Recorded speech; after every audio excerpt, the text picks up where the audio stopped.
G'day, Scott. We're going to have a chat about your Polestar. Sure. So maybe we can just hop in the driver's seat and you just run me through it. Okay. Just assume I know nothing and take me through the whole thing. So this they use Google Android as their OS. Okay.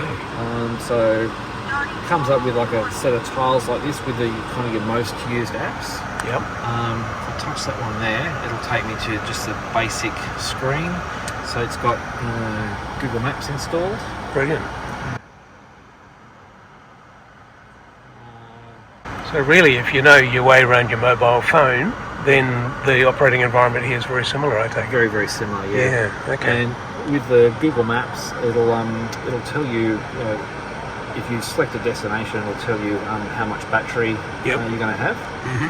So if I were to go there, right, and it's telling me that you might have just seen it, but it'll tell you that you need to charge before you get back. Yeah, on the way back. Yeah. And does it point you at charges on the way, or do you have to look that up on PlugShare? No, it will tell you if you plug in a destination, it will pick charges for you. Okay.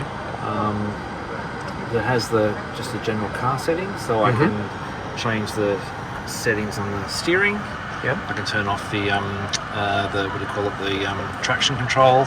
All right. Yep. I can control the one pedal drive. I can turn it off. Yep. If I turn it off and turn the creep on, it'll work just like a normal petrol automatic. So that's effectively your regeneration that's it is, yeah. controlled, yeah. I set it on the low one because I think that's just gives you a gradual slowdown.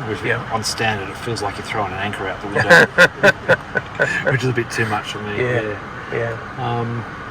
And you've got like driver assist settings. You can turn the lane keeping on or off. You can't turn the collision avoidance off. Yes. Okay. Yeah. You can change settings on the roadside information. You can turn the speed limit warning on and off. Oh, that's great. Very good. And what's your charging arrangement at home? Do you just run off a domestic 3-pin outlet, or do you have 3-phase, or what have you got? I've got a single phase wall box. Just 7 kilowatts. But honestly, I do less than 30 k's a day. I could have just survived off a normal PowerPoint. Yeah, I find the same. I'm doing maybe 50 to 100 k's some days, but I can always have charge that up overnight. But because I'm retired these days, I'm not driving all the time. So what I'll do is plug it in and set the app on the Tesla so that it'll start charging from 8 o'clock in the morning. Yeah. And that way you've got the solar panels on my roof contributing to the charge. Well, this is similar. I can show if I go to the charge settings here. Yeah. Polestar say for most times don't go past 90%. And I can control the ampage that I charge at. So I can 32, and I can put it on a schedule. Yep. I actually don't use that. I just I work from home, so I just plug it in when the sun's shining and my solar's out. So and I just set the charge limit down so that it's within my solar generation at home.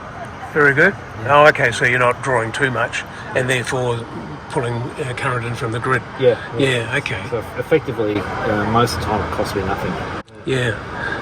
The Polestar comes with a dashboard. Yep. If I put it in drive. Yeah. There's no start button. You just put it in drive and you're ready to go. Yeah. Okay. It's got Google Maps in the actual display.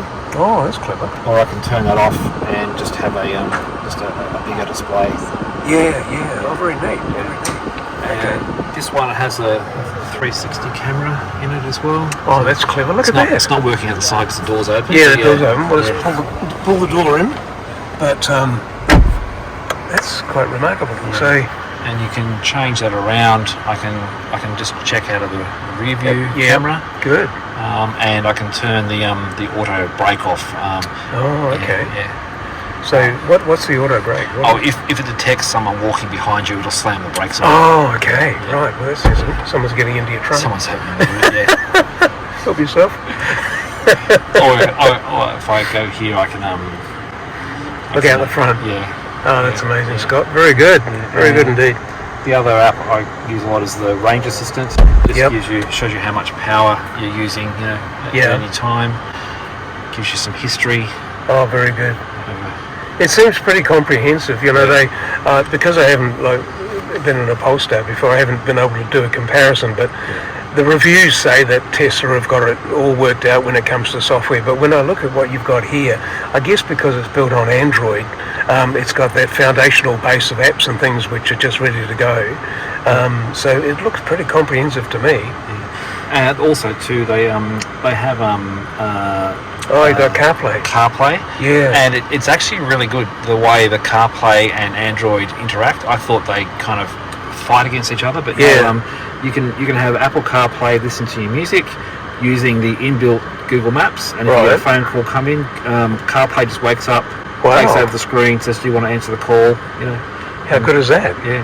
And that's brilliant. Apple have just recently, Polestar have just recently allowed it so that if you like the Apple navigation, it'll put the navigation in here. Okay. I just use the Google Maps. Yeah. Oh, that's fantastic. Good. Well, thanks.